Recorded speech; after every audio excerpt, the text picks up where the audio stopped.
Oh God, man. On my back, I'm sitting down, right, and my back is just thumping. The pain is immense. It's crazy. I've just come back from the shops. I just took my jacket off because I was burning up. I was like, oh my God, it's so hot, you know what I mean? And I put all my food away. And I've got my bag of bits from Matt's Bakers. I left the free sausage roll in my kitchen. But this is what I'm going to have. There's a quick sausage. I've got about 5 of these. Lovely. I'm in so much pain.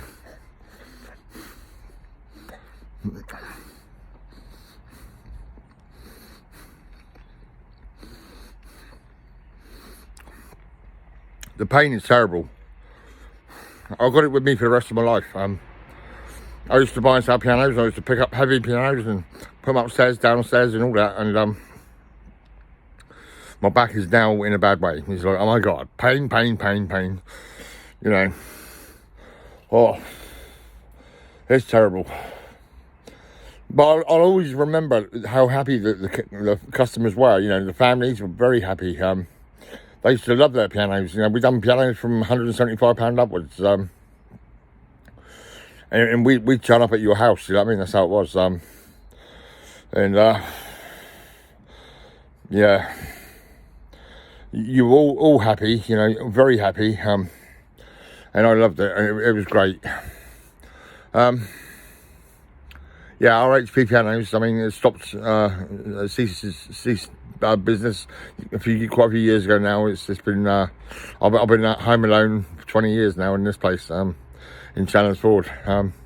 You know, I got harassed by the NHS and with the police as well, all on my doorstep, forced into section units, saying I'm not well and all sorts of rubbish, and in and out of hospitals from 2004 to 2017. Lost touch with my daughter and my 3 brothers, and a few friends. Yeah, and some friends have died and stuff like that, you know, what can I say? Rest in peace and all that, yep. And I'm still alive and I'm still kicking, and I'm shouting at bloody the government because I want weed to be legalised in coffee shops, yeah. Cannabis and weed, yeah, definitely.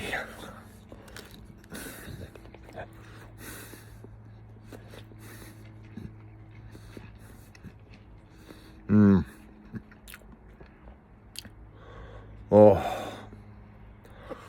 it's crazy. The pain I get is crazy. It's amazing.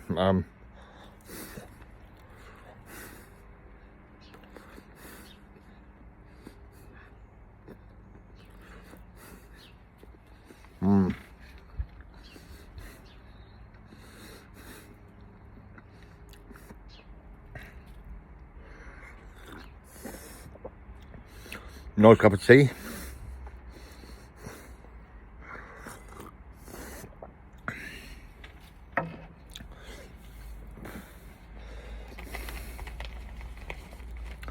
Oh, tobacco.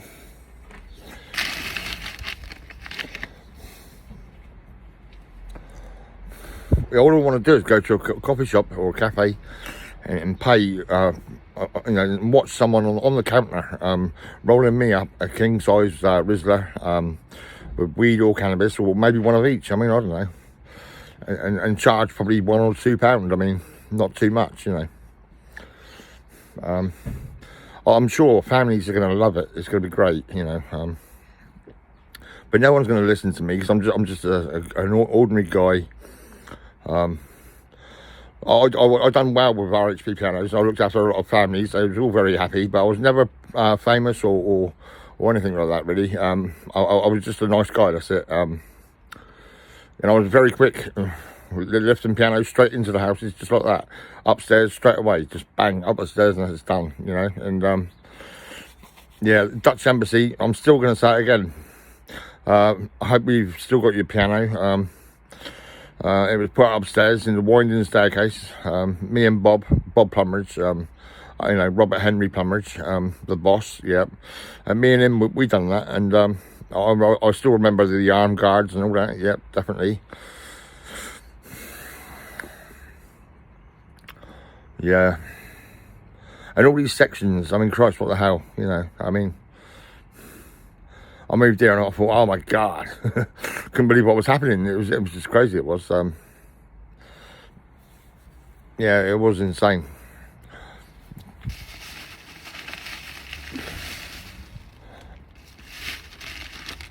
What we got here then? Oh, lovely. Yes. This is nice. I'll show you. I'm just trying to get it unstuck. That's it. There we go. 40 pence for one slice. 40 pence for one slice of bacon at Matt's Bakers. Yeah, it's so good, honestly. Oh.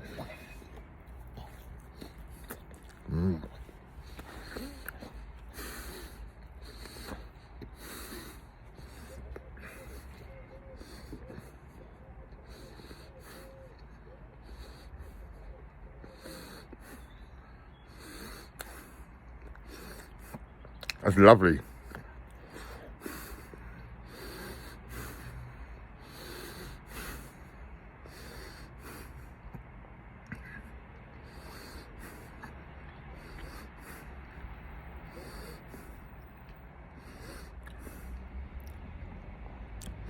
That was so good. Oh yes, I love it. I tell you, they got no tables and chairs at the moment. I'll tell you what, it's crazy. It's this bloody tier 4 thing, whatever it is, this bloody lockdown or whatever it is.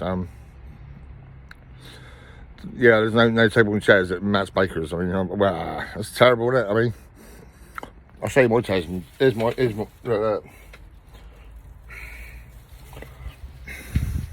my table and chairs. These table and chairs have been here 20 years. Yep. I'll tell you what I'm going to do. I'm going to put this down over here. I'll move it in a bit. I'd hate this phone to fall on the floor. That'd be terrible. I'll just go have a smoke. As soon as I have a little bite to eat, I've got to have something to eat. To smoke, you know, it's crazy. I smoke all the time. Tobacco every day, all the time. I do sometimes get some weed. And you know, I enjoy a bit of weed now and again. But I mean, what can I say? I mean, I'm making it quite public that I've got a little bit of weed. I mean, that's how it is. I mean, it's everywhere. Everyone's got weed somewhere, you know. And I just want it. I want it to be official, you know, in a bloody cafe, and you know, yeah, it'd be great. It would be amazing.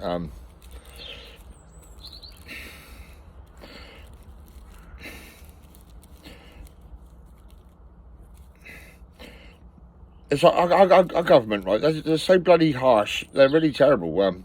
I speak to the USA Army, right? And we were talking on Twitter, and they say it's bloody strict as assholes. It's really fucking difficult to actually get anything legalised in the UK. Yeah. But I'm a true British person, you know. I was born in 1967, only a few miles down the road in the General Hospital in over near Lordshill and Lordswood and all that. Yeah, just over that way. I was born there, you know what I mean? I was alive, and that was it. And I was a cub. I remember my parents, they got me a uniform, and I was a cub. Helping out and doing what I had to do, and then I was a scout, yeah, in a uniform and all that. I remember that as well. And I remember when I was an army cadet. Yep, I could have gone into the army, but I don't know what stopped me. Something did. Then I was working for Bollums. Bollums were dry cleaners. They were in Lordshill. That's where I started. It was a very hot job. It was crazy. It was like that. It was crazy. It was mad, right? And yeah, it was just really hot. And then I got transferred to town down in East Street, I think it was. Next to Nick's restaurant, Nick's restaurant, and they would do us dinner, and we would clean their uniforms and stuff like that. Yeah, and then I was working for a company in Chichester. They come to me, and I started driving for them. I passed my driving. I don't know when it was I passed my test, but I still got my license. And yeah, I just sort of like started driving this bloody great van with a trailer and everything. It was crazy. It was a bit scary, but I'd done it, you know. And then I started driving lorries and going to Bristol and things like that. And then I think I got in with Melissa Emily Jordan. We had a relationship. I worked with her dad. He got me a job on the pianos, and I ended up. Well, I started off just like cleaning in a little bit around the pianos and all that sort of stuff. Nothing serious, and I just felt I got to do this. I got to, you know, get involved in it, and I loved it, and I actually went out and started buying and selling pianos. So that was it.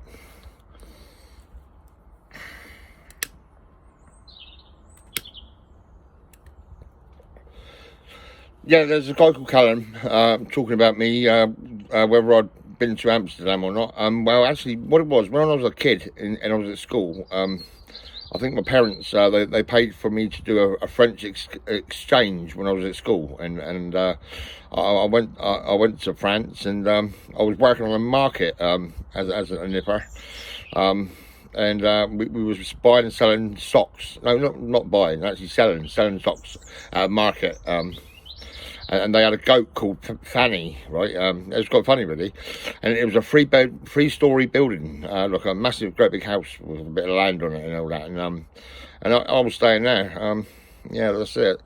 And that was a French exchange. That was when I was a nipper at school, and I think when I was growing up and everything, and I think I had a bit of a separation with Melissa after working with the pianos for many years. I won a custody case. I had a 2-bedroom house, and I was looking after my daughter, taking her to the boot sales and everything like that, and I took her to France. I said, "Come on, Bex, I've been to France. We'll go to France again."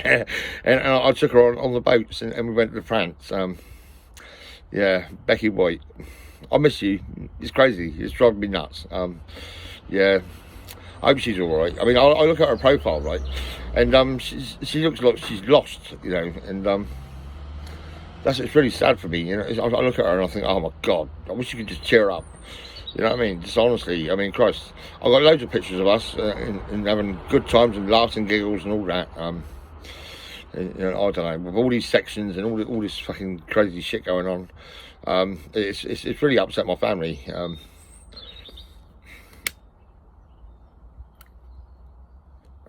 I'm loving this. This is tobacco.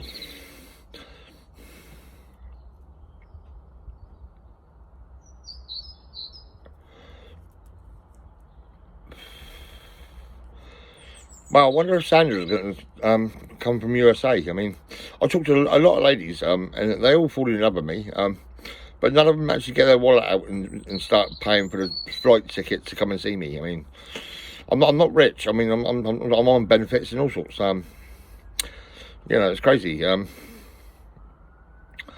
Yeah, I mean, women. What can I say? I mean, if you want to come and see me or stay for the weekend or maybe go any further than that, I mean, I think Sandra's really quite attracted, and she's quite a nice lady, actually. She's got lovely teeth, and she's a nice woman.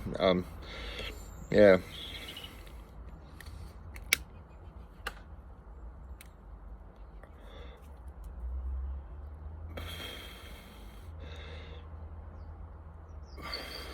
I tried to get my mum to say hello to her. It's funny, really, because my mum's like, no, and all this and all that. Oh, Christ, you know.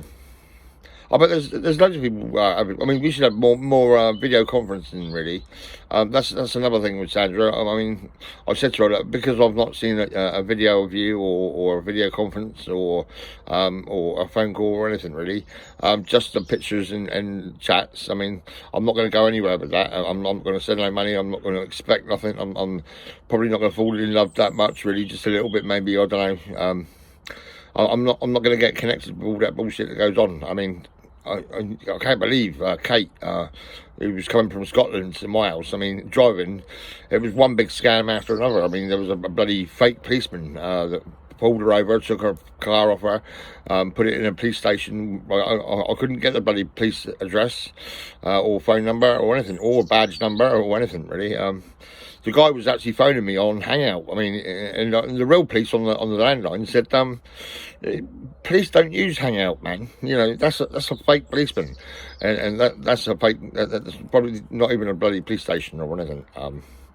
I said, yeah, I know what you're saying. But I still kept paying bloody gift cards to Kate, hoping she might just turn up. And on one day near the end, when she never did turn up, there was a phone call on Kate's bloody Hangout, and it said it was a man, it was a Jamaican, and he said, hello, babe, like that, right? And I thought, you're a man, man. You know what I mean? I was like, oh, my God. You know what I mean? Seriously. And that was it, really. So it's put me right off sending money to anyone. I'm not doing that. I'm not going to get any more Steam cards, gift cards. I'm not going to send no money, nothing. Yeah, that's it. Oh, and Sandra, something else about you is you asked me for my Google account and my password and all that sort of shit. Why did you do that? I don't know. I mean, what can I say? I mean, people, I mean, they're so bloody suspicious and dodgy, and you don't know what to say or do. Yeah, I mean, she's probably all right. She probably is a nice lady, but I mean, why did she ask me for my password? I mean, that's it, really.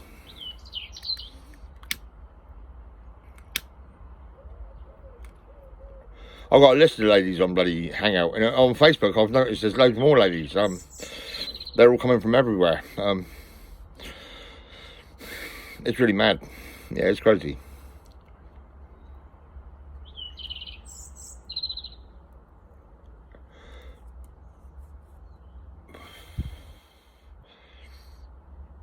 I've still got the same cover picture on my Facebook, which was on my Google Plus years ago, right? And years ago, I had 440,000 people looking at my profile and everything. That's a lot of people. Yeah, it's crazy. Yeah. I'm being careful not to be too wrapped up in the real stone raver, because I don't want to be just some stonehead, you know, he's just like someone who's, you know, addicted to drugs, you know, he's just a normal, ordinary guy and all this and all that, and you know, he's a stoner and all that. Let's forget him and all that. But what you got to remember is I was the piano man, right? And I'm using the Real Stone Draver name because I was sat in a section unit, so it's at Section UK, it's Comedy Section UK, that's it, right? And I think at the same time that there was the Wild Stone Raider. I listened to it, I loved it. It was, do you want some, and all that sort of stuff. And I thought, this is great. This, you know, the Real Stone Draver and the Wild Stone Raider. I mean, they're so close. It's amazing. Yes, so I'd love to meet that bloke one day. I don't know when, if it will ever happen. I don't know. I'm sure he's a nice bloke, actually. And I'm sure he don't mind me using it on my Twitter account, or passing it around and using it as the Real Stone Draver.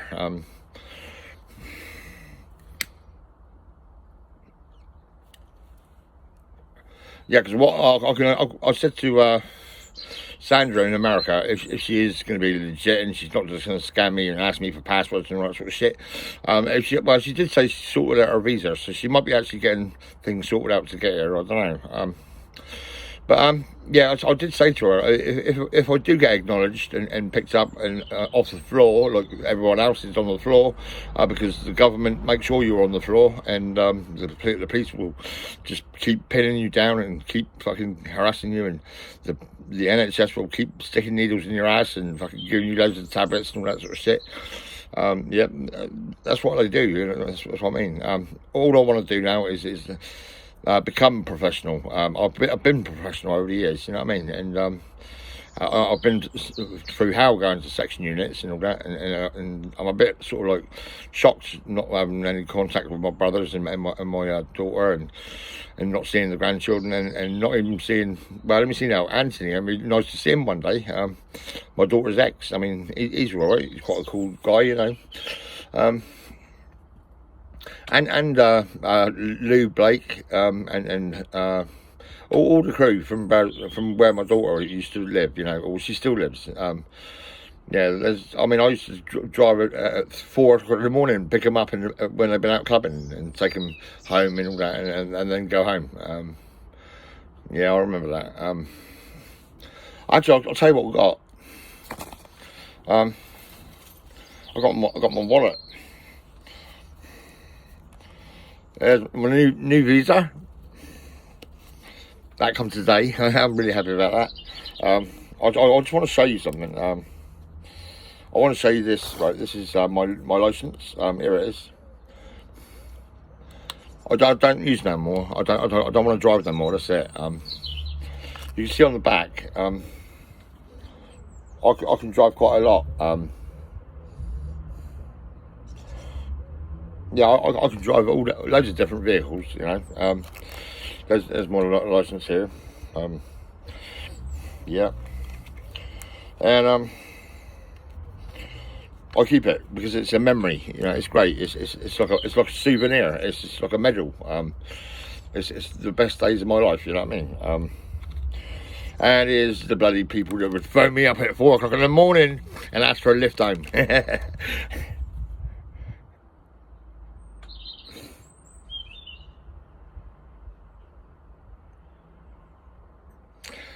That's my daughter with that big, massive smile.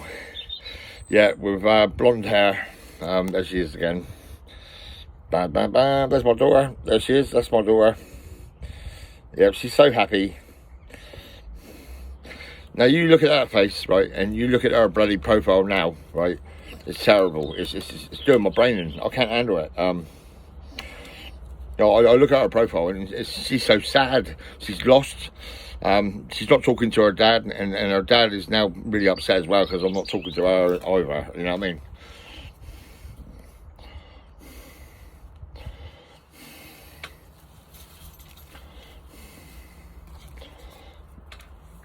Yeah, I'm blind on this side, so I don't want to drive no more. That's it. But I'm going to keep my license, definitely. Yeah, I love my license. I earned it. You know what I mean? I actually passed it, and I helped a lot of people. There's many happy families, all because of my license. You know what I mean? Because I had my license, I was like, yes, let's go. You know what I mean? And that was that, really.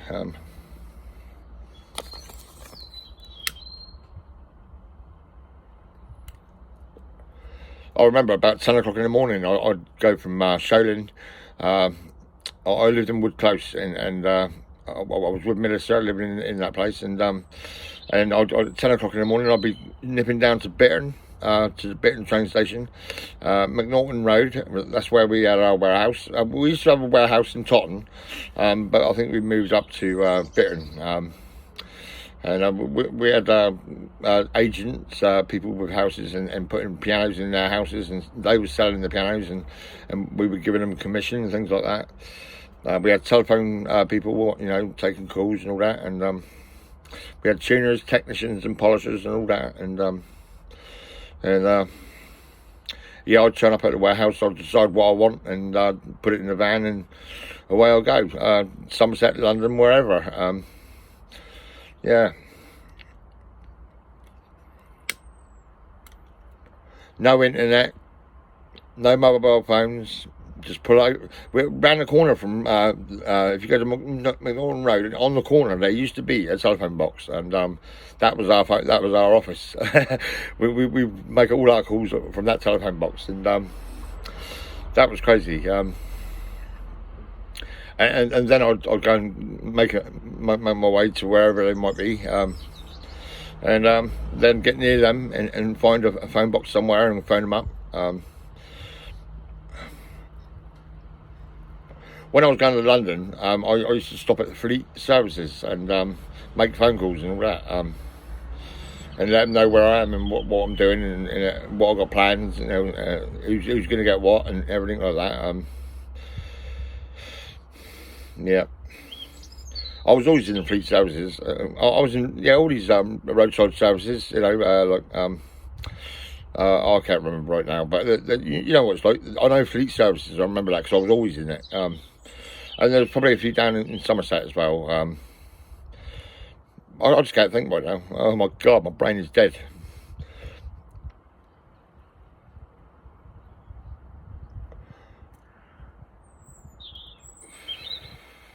I went to Bridgewater, Weymouth, Bournemouth, uh, yeah, everywhere really. I was always working, always on the pianos all the time. I was never going to places for a holiday or anything. I was just actually working all the time. And it was really weird because I was signing on as well. I'd go nip down to the bloody office and sign on, and then jump in the van and head off to the country somewhere and deal with customers.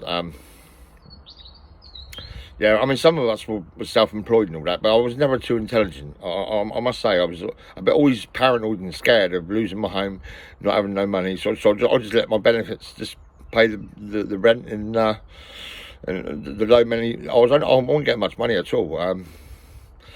There was something else I'd done when I was young. I was working on the YTS in town in Southampton. What was it? I can't remember what it was now, but it was the youth training scheme, yeah. And I'd go there and work. I was getting £25 a week. It was crazy, it was, yeah. I had a big party. Yeah, that was before I met Minister Jordan and started all the pianos. I mean, all that. I mean, but this was before that. And I had a big party. Yeah, I did. No drugs, just like loads of alcohol. I bought loads of alcohol, filled up the cupboards and everything, and in the living room there were stacks of alcohol and all that. And loads of people turned up. It was great.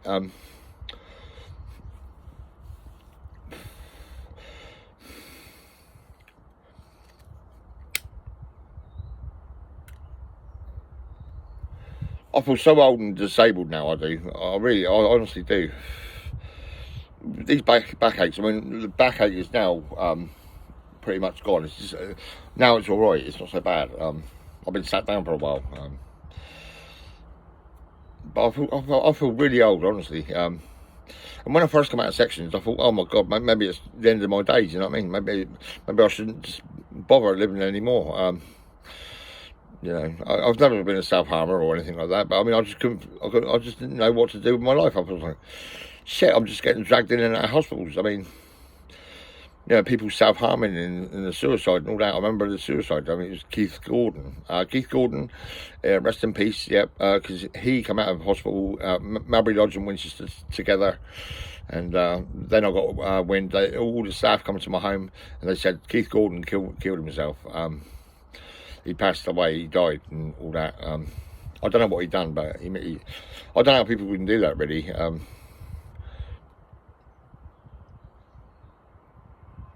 He was a nice bloke, he was right, actually.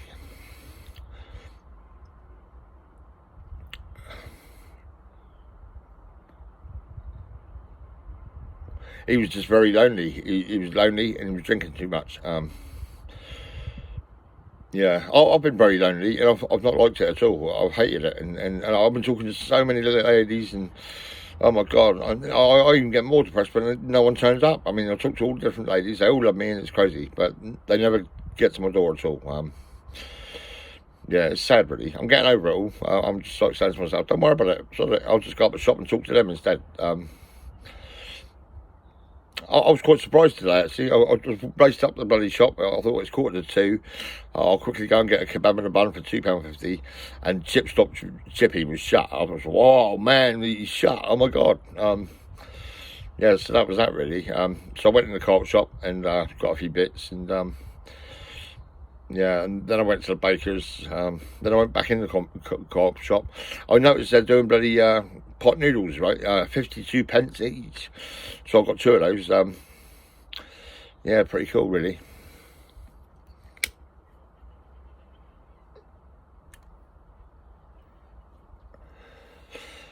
It's nice sitting out here. I love sitting out here. It's great.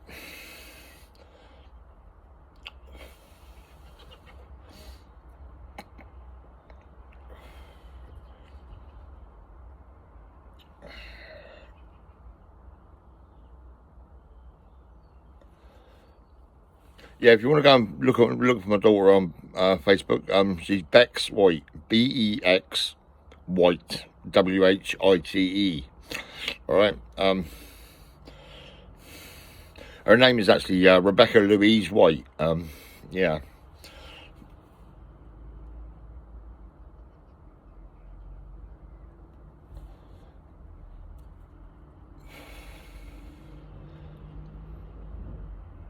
I was like her partner in crime. We was out hanging out together, going to town and going to boot sales, and it was great. We had some good times. And I picked all her mates up and everything like that. Yeah.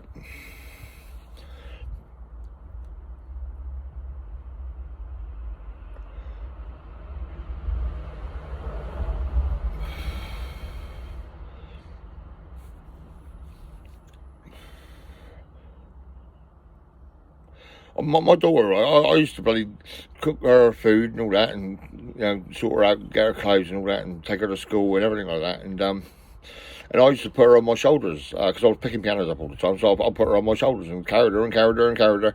But over a period of time, when she got a few pounds on, she got a bit bigger and bigger and bigger. And it's, whoa, I couldn't really carry her up them hills. You know what I mean? It was crazy.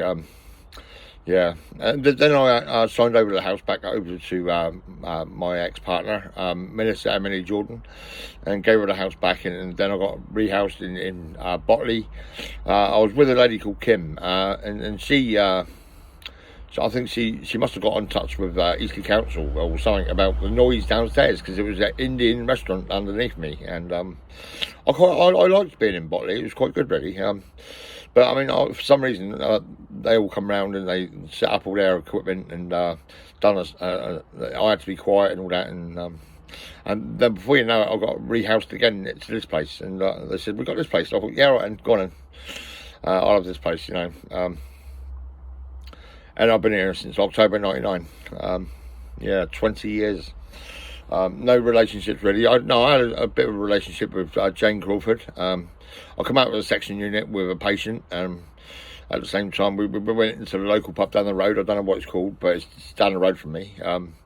And we just stood there, and behind me was Jane Crawford, sat out on a seat, and she says, "Come into the car and listen to my music." She sings, right? And so I listened to her music, and I said, "Yeah, it sounds right. It sounds good, And we just started hanging out together. And the other patient got picked up by his dad. His dad was quite strict, really. I can't think where he lived, but he really hated it that I smoked cannabis and weed and all that. And he didn't like me at all. Yeah, it was quite mad, really. Anyway, yeah, I mean, that's the thing about weed and cannabis. I mean, it's been slandered. It's been given a bad name. If you're on it, you're a criminal. You're a bad person. This is how it is. It's just crazy, really. It grows out of the ground, and it's nice. It helps you relax and all sorts. I'm not into alcohol. I don't like going to pubs and big screens and raving on about football and all sorts of stuff like that. People lose, the football teams lose, and the fans go crazy. They all get drunk and get outrageous, and sometimes a bit too much for me to handle. So I don't go out at all. I don't go to pubs or anything. I was definitely a romantic kind of guy who would listen to a lot of piano, and feel good when a family was happy with the piano. Yeah, I mean, it was nice. Nothing like football, nothing like alcohol. No issues, nothing. Yeah. And my boss employed someone who got us into buying and selling. Well, no, not selling. We were just picking up bits and pieces of cannabis and weed. Well, actually, it was a lot of cannabis at that time. In later years, weed become very popular. Dealers were saying, "Oh no, I ain't got no cannabis. That's it, just weed." And it was funny, really. And yeah, I'm not going to say his name, but he was a good mate, and he had to go to court and all sorts. for looking after people and giving people a smoke. You know what I mean? It's sad, really. The government is so messed up. They really got to legalise weed and cannabis and put it in cafes. If they really must warn people and take people to court, I mean, at least we can get halfway there and have the cafes selling a joint of cannabis or weed with a licence to sell, you know, or whatever. Yeah, but I mean, let's go 50-50 and sort of halfway legalise it. You know, just make it sort of like a bit more acceptable. We don't want people to feel like they're criminals and fucking.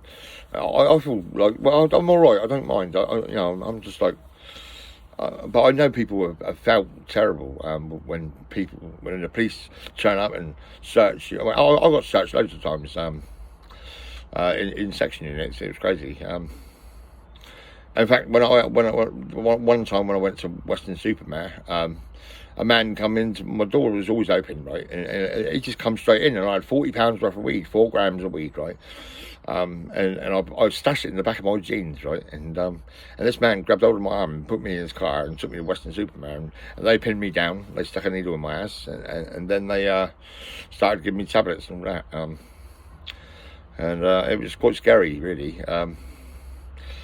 But I mean, I managed to keep hold of my 44 grams of weed, and I smoked a little bit. But then one bloke got off the floor. He was a mental patient, and he was so pissed off smelling it, you know. And he said, "Oh, mate, what?" Because he went to prison because of weed and cannabis and all that. You know, he actually went to jail, and he couldn't get over it. And he was sat in a section unit, really pissed off about it. Just smelling it really upset him, you know. So I put it out. I said, "All right, sorry, mate, sorry." I never smoked it at all for about 5 months, I think it was. And Russell White, my little brother, who works in Taunton in Lidl's, he works at Tills and all that. He went into the hospital, and I'd give him a packet of sweets, and in that sweets was my 4 grams. Yeah, because I hid the grams of weed, you know, nice and hid away and all that, and there was a bloody patient, right? He come out of his room, right? His hand dived into my pocket, right? And I thought, he's not going to touch my weed. He's definitely not going to touch my weed. And I put my hand in my hand there, and I grabbed hold of this packet of sweets, right? But there was a £5 note, and that man managed to grab hold of that and put it straight in his wallet. I mean, it was mad. He got into his room. He stood there and he just started putting a £5 note in his wallet. And it was my £5 note. I did say to the staff, but they didn't do nothing. And I don't know. It was crazy, really. Yeah. Oh, and then my brother, he got to my house and he got my wallet and he got my hat. Because I like wearing hats and stuff like that. And one of the patients, when I got some leave, I went uptown in Western Supermare, and he had a broken leg and he fell out the window or something, and he was in a section unit, and he wanted some batteries for something. So I got him some batteries, and I got him a hat very similar to mine, but British hat. It was great. He looked good in it. He looked amazing, you know, and he loved it. And he said, "Oh, can you sign it?" And I signed it, Sir Gordon White, and all that, right? And he goes, "Oh God," you know, because I put Sir Gordon White, not Gordon White. He was all right though. He loved it, you know. He loved the help and support. You know what I mean? It was like batteries and a hat.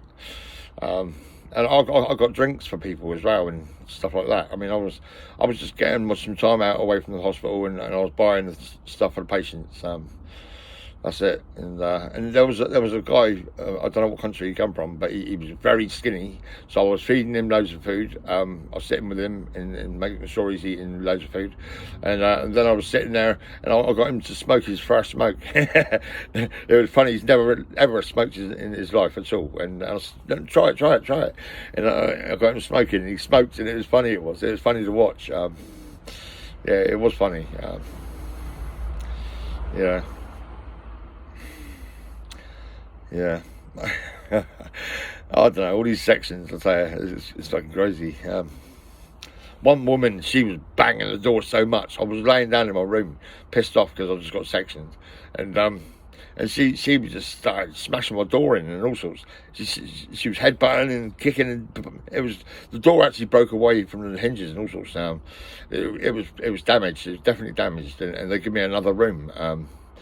But when I see her afterwards in a field where we can go and have a smoke, she come up and she said, "I was worried about you. I thought you was going to commit suicide." And I said, "No, I don't do that. I'm the piano man, you know what I mean? I used to buy and sell pianos, yay, and I feel fine, you know, I'm all right. Don't worry about me." But she seriously did smash that place up, and the door was just hammered, you know what I mean? I don't know, she had the power of like fucking Godzilla or something. Like, it was crazy, you know what I mean? A woman, I mean, like, oh my God. It was scary, it was a bit scary because it was very loud and very like, oh my God. Yeah, that was crazy. I don't know, what am I doing talking to you for this long? I've been saying for, let me see now, 40 minutes and 44 seconds. That's crazy. I'll give it an hour, right? I'll give you another 20 minutes. And then I'm going to end this video, right? What I might do is do little clips and do it on Instagram, and probably I'll do another version of bits of it, you know, clips of this video, and I'll do some TikTok. You know, it's quite fun, really. I like TikTok. It's quite mad, really, but it does piss me off when they say regulated goods and they block my fucking what I do, you know, and sometimes they mute the music and all that for whatever reason. So I have to quickly save everything and make sure it's all there for me to say. I might want to put it on Twitter, but there's no music or something. I play a piano quite a lot here and there. You know, I do like doing little bits of music, piano and all that. It's nice.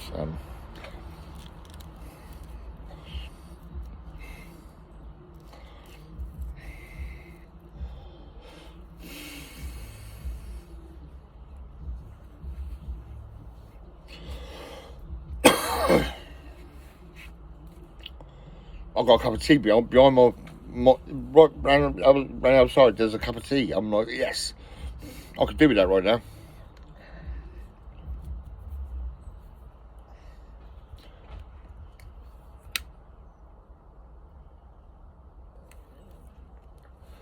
I must say thank you to Amanda Hancock and Ryan for bringing me some pasta. Yes, I think it was yesterday. I had some last night, that was lovely, and I had some today, it was really nice. I can believe it, it's lovely, this is really nice, you know what I mean? So I've done a little video, and I sent them a message, and just said thank you and all that. They also done me a Christmas dinner on Christmas Day. That was good of them. Yeah, Amanda Hancock and Ryan, they're pretty good people, really. Yeah, honestly. Bowser's in Southampton. Yeah, Hampshire.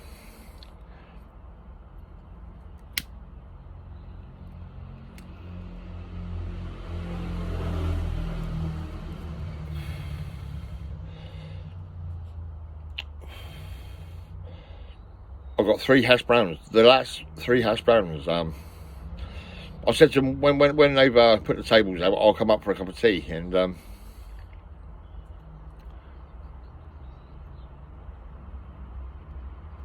I really don't know why CHIPSTOP Chippy's shut today. You know what I mean, that's really weird. I mean, maybe he's not open yet. Maybe he's having, over the Christmas. He's probably having a break.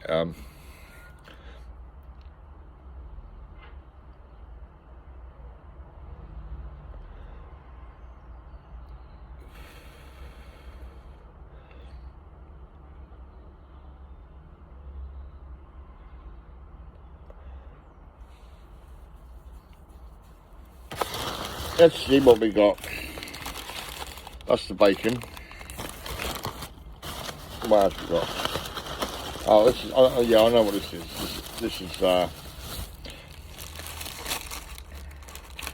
Yeah, that's a meat and vegetable pasty. Yeah. And what we got here?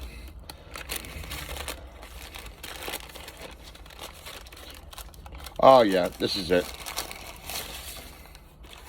Dun, dun, dun. Hash browns.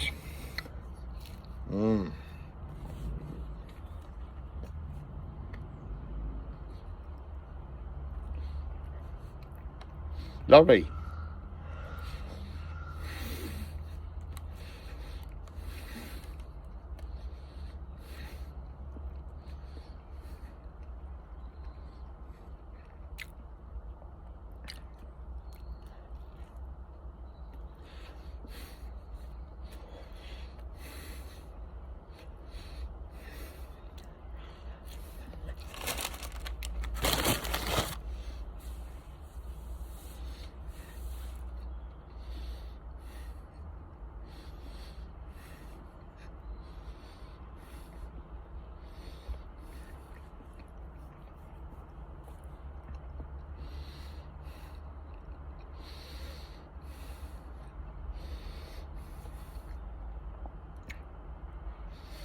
I probably won't see Bill BEANEY, the professional football player. He played for Saints. Yeah, I probably won't see him until lockdown is over. And the table chairs are back outside the bakers. Yeah, because when the table chairs are there, he's probably going to be sat there. I mean, I'm sat there most days, and he comes around the corner, and there he is. And I said, "Hello, Bill. Hello, Bill." And he says, "Hello, Gordon."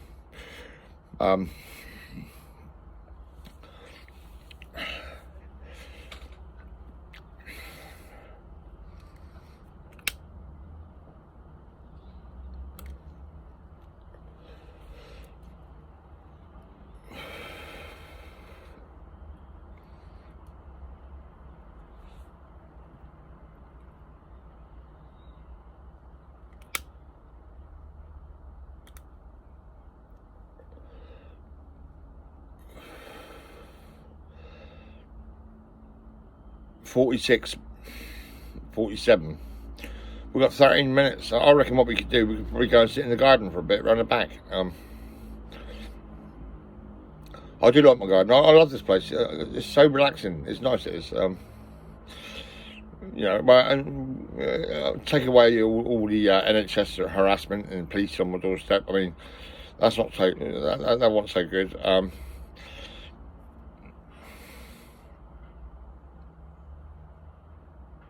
I wish people would just turn up from all around the world and just turn up on my doorstep and say, "Hello, mate. I've come all this way and here I am." And I'll be like, "Yeah, cheers, man. Come in and yeah, let's have a party or whatever."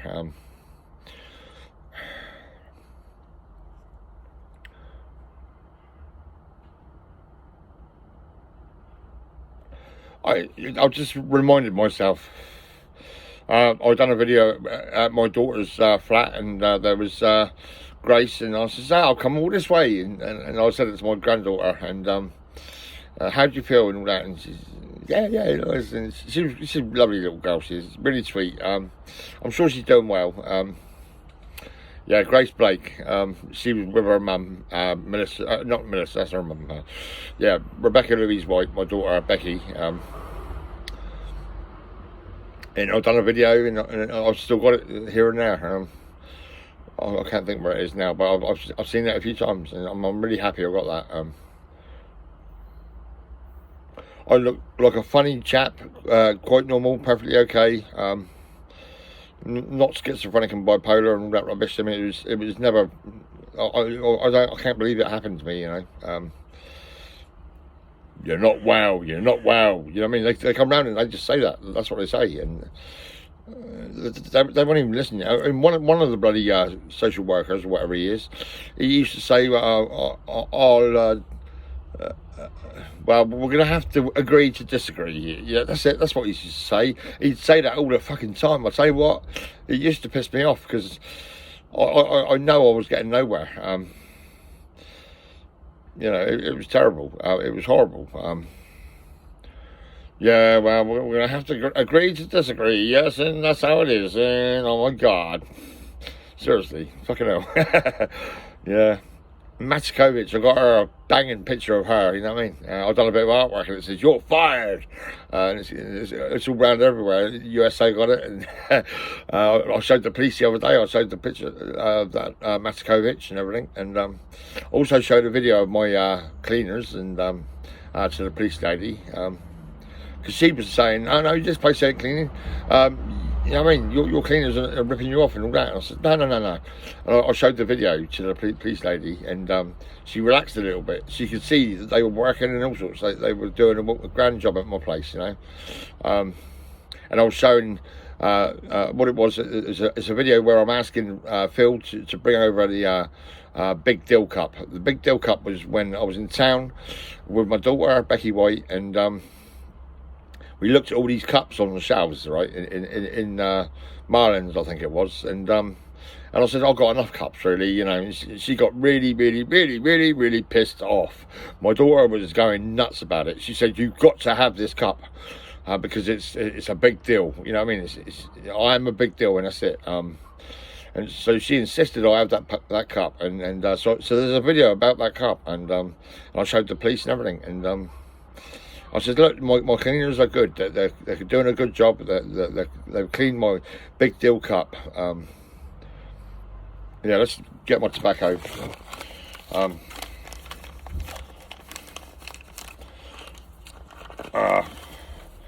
got my more Rizzlers. I'll leave all this food here for now.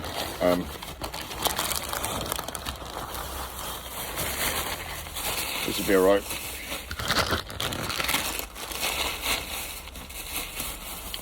I can sit on the chair for a while. I'll get that in a minute. I've got to drink this tea.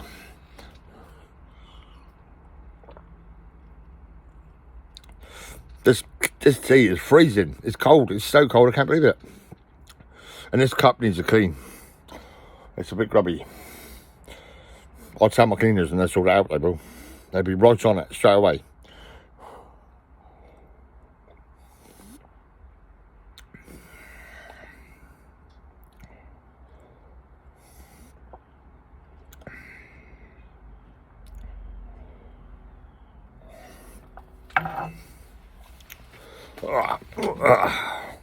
Oh my god. Oh, my stomach is just bang straight out. It's like, whoa.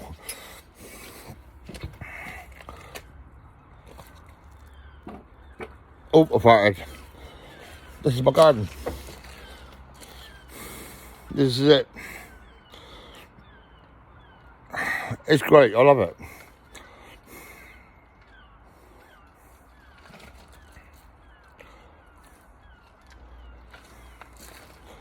Yep. Oh, I'll just sit here. Oh my god. There's a nice little bench over there. Look. See that?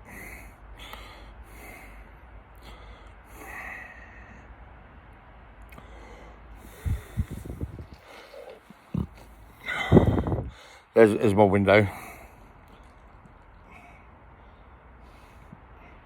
Bottom window. Yep. I'm ground floor. Yep. Perfect. I love it. It's great. Oh, you got 6.5 minutes. Yeah. I'm going to call this feature length. Yeah. The Piano Man. 1 hour. Wow. 1 hour of chat about all sorts. I mean, that's crazy.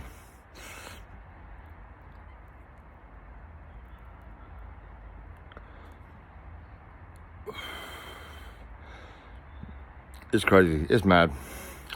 I hope you've all had a great Christmas, you know, because I mean, we've got the New Year to think about as well, and I'm just going to keep on blasting on about legalisation, just for fun of it. I mean, I'm enjoying it. It's great. Yeah, I'm having a smoke. I'm thinking, yeah, this is, you know, can you imagine us at the cafes and all that? I mean, it'd be great. especially with Starbucks and Costa decided to get involved. You know, I tried to Google Nero's. There was Nero's years ago. I mean, they were quite big, but now I can't seem to find them at all. I don't know what's going on with that. Yeah, that's really weird. I don't know, for some reason I was trying to find Nero's and I just couldn't find it. That was it. I would go to all the coffee shops and my boss would say to me, can you go to the off licenses and get me cans of this and that and the other? And I'm like, yeah, all right, mate, yeah, all right. He would drink and I would drink tea and coffee. That's it.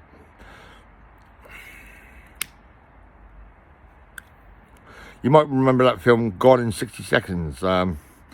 Yeah, all that, you know, do you remember that? Ringing cards and all that, and it was a good film. Yeah, well, if you remember that film, all the plans and everything that was going on was on wall charts on the wall, and I can't remember now. It was all on the wall, I know that, right? And it reminds me of me on the pianos, because I'd go to my boss's place and there'd be wall charts everywhere, you know, all our wages and money and everything we do and all sorts, all on the wall charts. Yeah, it was quite funny, really.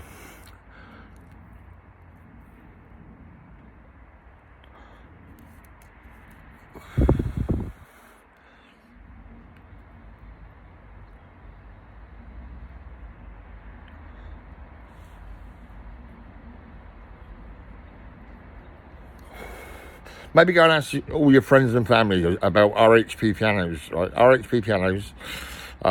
We were based in Southampton and we had transit Lutons and we would fill them up with pianos and we'd go and see all the customers all over Somerset and London.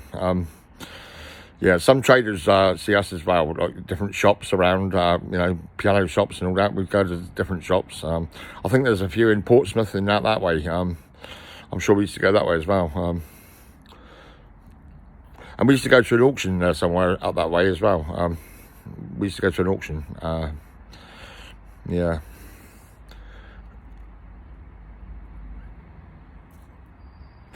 I think I'll finish this. I mean, I'll just throw that away now. So that. Well, I'll just get my. I've got 3 minutes to get my license out again. And show you my daughter. Yeah. I love my daughter. I miss my daughter. It's killing me. It's really doing me in. You know, I love to hear from her and the grandchildren, and I love to have little texts and see how you're doing and all that.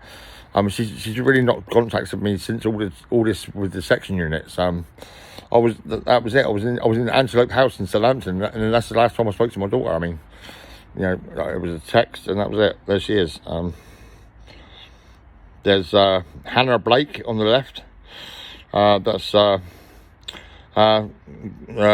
Craddock. What's her name? Oh my God, Lucy, the black hair next to my daughter.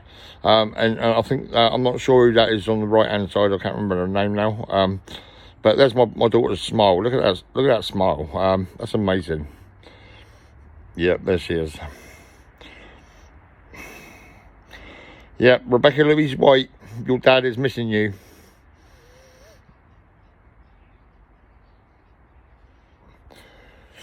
Yep.